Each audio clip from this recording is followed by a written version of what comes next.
Oh, I'm off. You're off I don't have until to dinner nothing time, until about 2 or 3 o'clock. huh? Well, No problem. should I call you Sven? Hmm? Should I call you Sven? Sven. Sven. Can you spell your name for me, your whole name? Sven. Sven Haakanson Sr. H-A-A. Kanson. Okay. And how long have you been here in Old Harbor?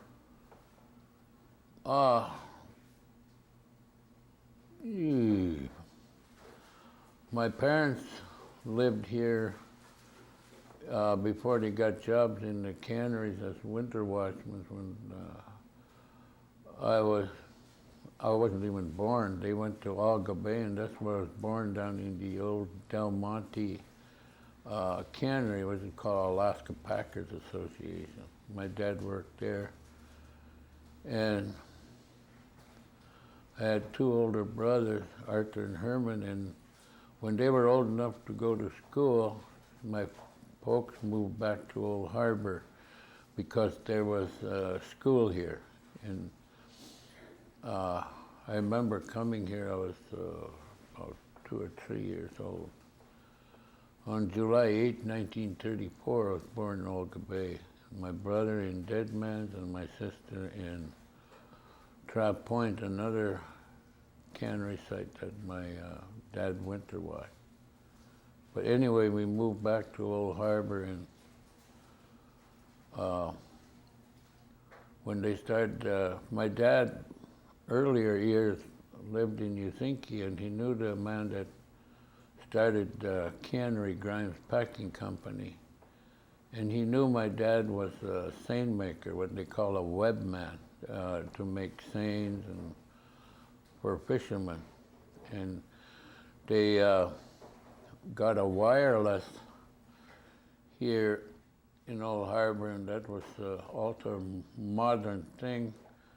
There was a man named Crowder who had a family here, and he learned to do Morse code, and they thought that was the greatest thing, that they could talk to ships, mailboats, and steamboats coming from Seattle, and they could even know who's aboard and who's going where, because they talked with Morse code. And you think he had also at the cannery or store office a Morse code before radios, and he called Old Harbor and asked my dad if he wanted a job in Usinki. Well, at that time, that was good to be what they call a web boss, seine maker boss in Usinki. So he moved over there, and they used to make seines from scratch, gill nets and stuff, and he'd hire crews to work with him, and they would tar the seine with hot tar, run it through a wringer, and gill nets, they used to cut the bark off trees, spruce trees, and they boil them in a big, like a steam vat, and dip the gill nets in there. And this would tan or color, like a dye, kind of a brownish red. And then the fish wouldn't see the net. If you used plain white string, they wouldn't fish as good. So they dyed them with spruce bark. The brown reddish peeling inside the bark's what they really used.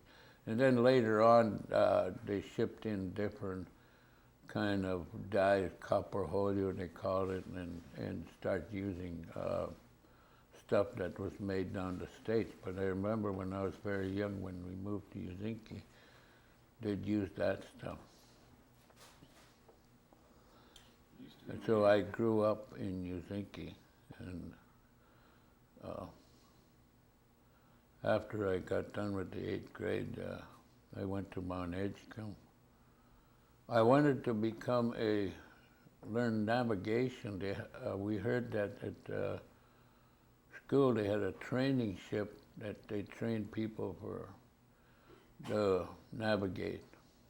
And at that time, I seen people that went to high school and come back and they just stay home. There was no jobs for them. And I wanted to learn something because I know the military sea transportation hired a lot of the locals because they were good on boats, and they had quite a fleet of tugboats and freight and passenger ships that worked the bases throughout Alaska. My older brothers worked on there, and I figured if I went to Mount Edgecombe and learned navigation, I would come back and get a better job on these ships. So I went down, I worked my way on a fishing boat across the Gulf. Uh-oh. That sound means... Well, anyway, I worked my way down to Sitka on a fishing boat. When I got there and checked in at the school, the principal told me, "You came late, but there's no more room on the deck crew on the ship to learn navigation, but there's one slot open in the galley. So if you go on the ship, you can go in the galley, and later on, maybe if someone gets hired off the boat, you can move into the area I wanted." So I went on to Mount Edgecombe as a trainee to be a cook. And there was 4 other boys in the galley from up north, and they were real good. A lot of them, they were old, most of them were older than me, but we had a cook named Chester Young, and trouble is when we went out to sea, he'd get seasick as soon as the boat rolls, and he'd want to put someone in charge of the galley while he's in his stateroom sick, seasick. And the other guys didn't want to take the responsibility of taking charge of the galley, and I didn't care, so I would, and I was the youngest one. And later on, after we made trips to Seattle and hauled freight throughout Southeastern to the Bureau of Indian Affairs schools, and we came back to Sitka, and the cook got a job in Sitka in a restaurant, so he quit the ship. So me being brave enough to take charge of the galley, I had to take charge of being the cook. So we went to Seattle, where they were supposed to hire a cook, and we loaded up and came back to Sitka, and I figured, well, they didn't have enough time to advertise or whatever they do to get a cook, so I took over the galley, and later we sailed back to Seattle, and the rest of my friends in the stewards department said, "Hey, when are we going to get a cook?" I said, "Well, go ask the captain," and they were all scared too. So I said, "I'll go ask him." And I went up to Wheelhouse, and there was Ben C., who was the captain, John Strand, the first mate, and Harold Aga, who was the radio operator in one of the offices. They were in the Wheelhouse, and I said, "When are we going to get a cook?" The captain turned around and said, "You're the cook. You're better than the last 2 we had." So I said, "Well, am I going to get paid?" He said, "No, you're still a student." So, but anyway, that's how I got into my cooking field. And when I left there, they gave me a good letter of recommendation. I came home and went fishing in the fall. I worked my way to Seattle on a fish tender. That's the boats that pick up the fish from all the small boats. They take them back to Lake Union in Seattle because they're big wood boats, and they park them in the fresh water so the sea bugs, they call teredos, that eat into the wood would die during the winter. They couldn't live in fresh water.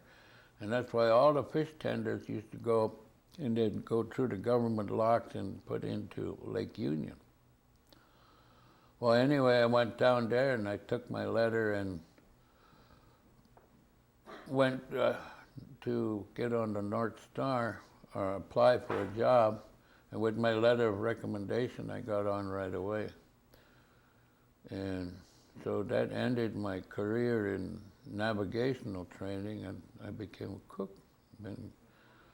Well, later, after I came back, I was going to stay on North Star, but I got my draft card, and there was A1. The Korean War was going on, and I figured I'd be drafted, so I said, I'm going to go home instead of going the next year.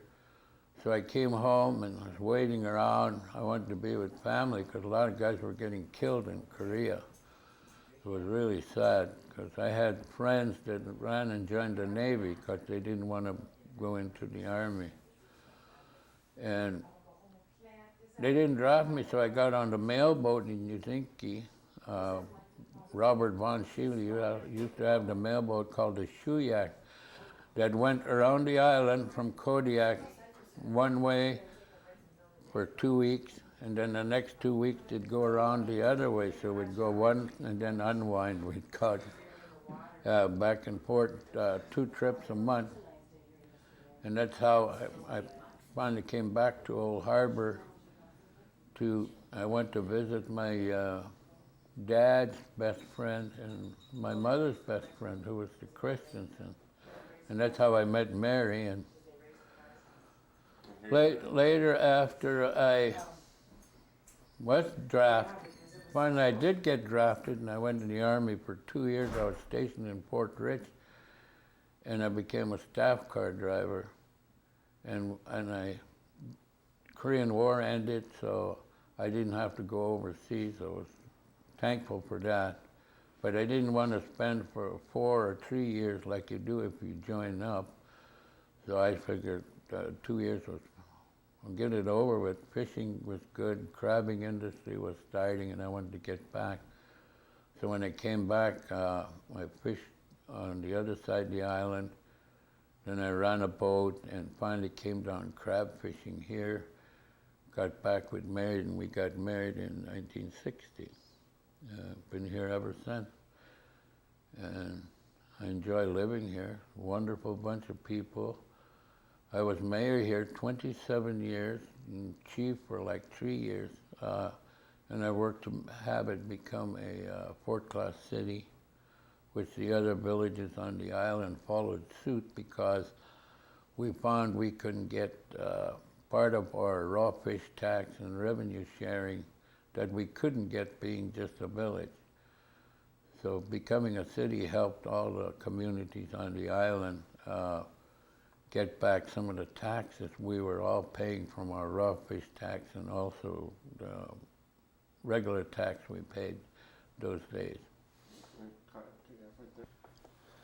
Fishing, it used to be quite the, it bring most of the income into the Yes. village. You tell me how it was back then? Is it on now? Yeah. Oh yes, when I first came down here, I fished with someone, and the next year I started running a boat, and I ran a boat almost, 40 years. We loved to fish. It was fun, and we made good money because I fished in the Seven River area. And Humpies had a decent price. We were able to buy our groceries, oil, and everything, and still have money until next spring. And all the families fished, and the town was prosperous because of the fishing and the good price. And I fished up until after the oil spill, and the price or market dropped out because they weren't buying fish, and then the farm fish took over, and there was a lot of things that canneries took advantage of the drop in price. We'd get up to 50 cents, some cents a pound. It dropped down to 15, now 12, and I didn't diversify like my brother-in-laws and stuff because I was being mayor, tribal president, corporation president during the winter months and fished in the summer, and I was contented with it. And I didn't diversify into crab, shrimp, halibut, and stuff. And they're the only ones that survived because they had something. If they didn't make it on salmon, they'd make it on halibut, crab, or herring. But me being busy with the local politics and trying to improve my village, that I didn't get into that. And there was like 9 different boat operators here in my category that like to stay home and just fish the summers because we'd make good at humpy. But now you can't make it on just summer fishing. You have to be diversified into all the other fisheries and go out during the stormy weathers in the winter time to fish. And my wife didn't like me to do that, but I enjoyed working to improve my community here and had good people to work with, and they all supported me. And I'm always proud of Old Harbor. We were one of the first villages that had central water and sewer, electricity. We had 2 grocery stores, 2 theaters before television came in.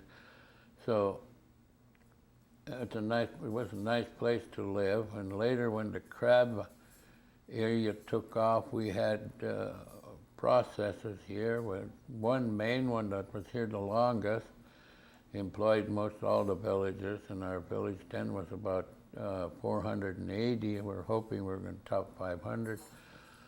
But when then they went into shrimping, and then I was happy we finally were getting benefits of the shrimp. The straits in Old Harbor kept Kodiak City shrimp canneries going for like 19 years before Old Harbor got in on the boats to bring here and employ our people. And then they finally shut it down because they overfished it. And then they overfished the king crab. We used to get all the king crab we want here for home use and everything. Now you can hardly get any. We tried to organize, but we had no political clout. We wanted to limit the crab to boat limit to 50 foot and 50 pot. We figured then the crab would last from father to son, which I think it would have. But they lobbied against us and said the crab are all the way to Hawaii, they'll never run out. And look what they did, depleted the crab and everything. They didn't pay heed to our warning.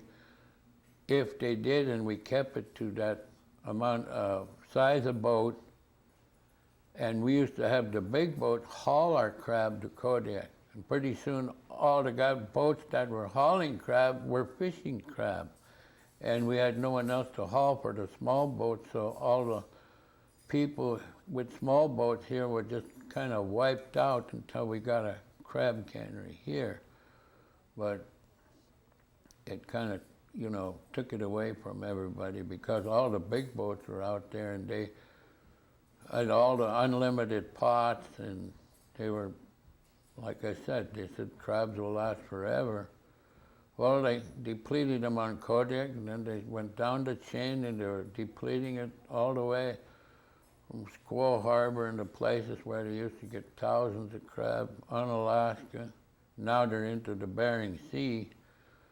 So I hope they woke up and control them so it doesn't happen. They should have learned what they did here in Kodiak with the shrimp and the crab. And all through history, we lose stuff from whale and the bears. People used to subsist on bears and save salt bear but now you can't do it. What is saved for the sport hunter. That leads me into what is Old Harbor? What's the economy done now? What have you guys turned to for? Well, we're hoping to attract some type of fishing. We are waiting, right now, they're planning to build a hydro plant so we can attract industry. We want to start our small freezer plant. The cost of electricity makes it prohibitive now, but if we get a hydro power plant, it will help the village economy. So we had people that wanted to bring processors in here, and they asked what the price of electricity was, and they just shake their head and wouldn't come. The processors that were here used to have their own central electricity in the ship. In fact, we had a good deal once. One ship came and we got electricity for the whole community for water and wharf it,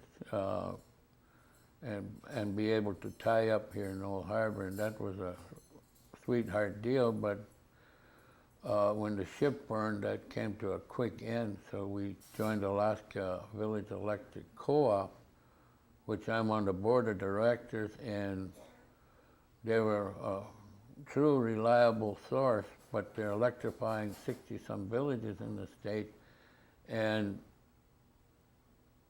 surviving, but they can't give everybody a break. The businesses really hurt here because it makes it almost impossible because of the cost of electricity. So we're crossing our fingers that the hydro will go in and we will be able to progress forward.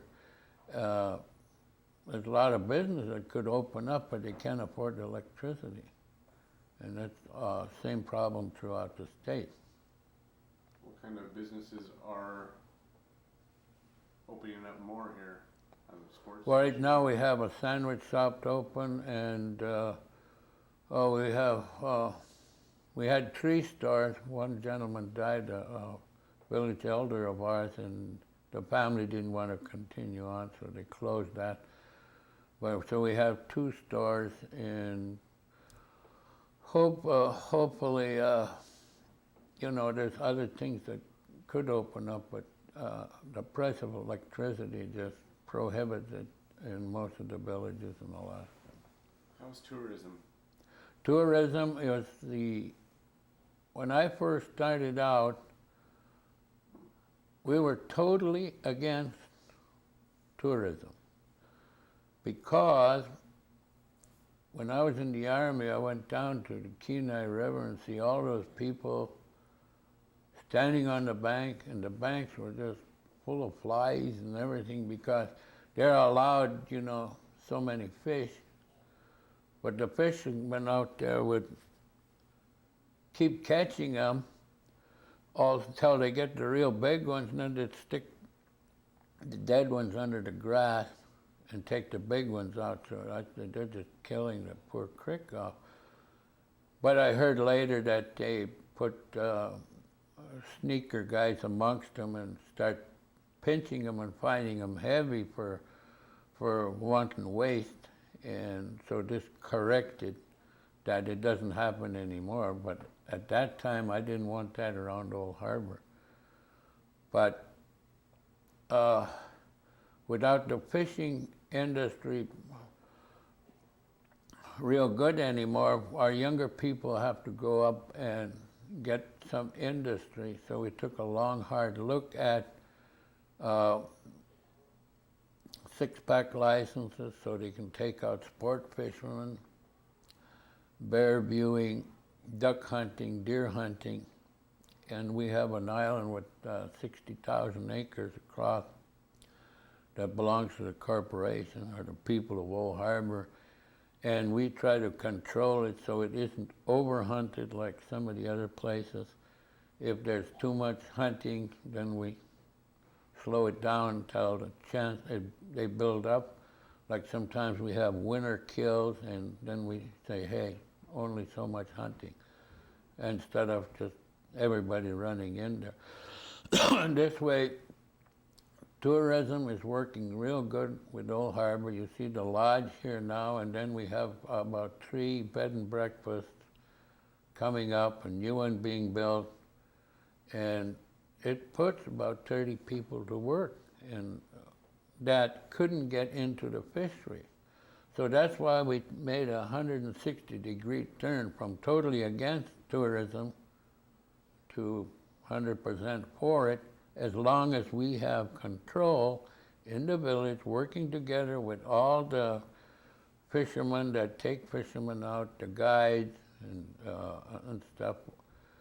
And it's been working real good for Old Harbor because we work together. It's not out there competition, that we assist each other. We can say so many boats will fish on this side, or so many boats will go in this bay, or maybe one boat per bay for a certain day, and they'll check with each other. So you don't have a mass of boats and mass of people hunting. And it really works good for Old Harbor, and I'm proud of what they're doing and glad to be part of it, you know. I cook here at the lodge, and I just love my work. You've seen the 4th of July. It's a labor of love and a village that sticks together. Like we used to say, a family that prays together stays together. We say a village that prays together stays together. And you've seen our church services and the bishop coming, and that is beautiful, and it's unity, people together. And that's, I think, the success of Old Harbor, and hope we continue in that direction. We want to start a fish specialty plant here. We have a freezer plant, but like I say, until the hydro comes in, it's prohibitable to start it up. Once that's done, I think Old Harbor will prosper. What does future generations need to focus on to make sure that Old Harbor stays alive and with their economy? And what does the youth here need to start doing to? Well, we encourage with the corporation and tribal, city, encourage for education, and either a trade school or stuff, but a lot of times I used to get frustrated. We'd work through the BIA or the training school in Seward, and we'd send someone out to be a welder because they need a welder in the building. But he finished his school and he got a trade, and he don't want to come here and work maybe once a week on somebody's broken part. He'll go work in the welder shop and make good money. Same with equipment operators and stuff. So guys would say, geez, why we send them to school? I said, hold it, that's good. At least we train someone to go have a good job. Now they might not be living here, but we helped them out. They went to school, learned something, and they're working. So we got kids all over the States and working on different things. And so it's, you know, you're helping them. You might be losing them, but you're helping them. So I think that was a great part of it, you know, helping someone. They always come back a lot in the summertime, and because home is home, you know. But we're glad to hear they're doing good and stuff. So it's a plus anyway. Are there many kids who have decided that this is where they're gonna live and be raised and spend the rest of their years? Yes, we try to encourage that for them to come back, but it's hard sometimes if they learn a trade that there's no job here. So we don't feel bad if they go someplace else and work. We'd rather have them come and grow, but I think the community working together to get specialty food, seafood processing, because we have all the fish out here. We're off to one of the biggest halibut banks in the U.S., the Portlock Bank, right off our island here. A lot of seafood and bottom fish off of Kodiak. So once we get started in that, we can maintain it. But it all takes is that electricity.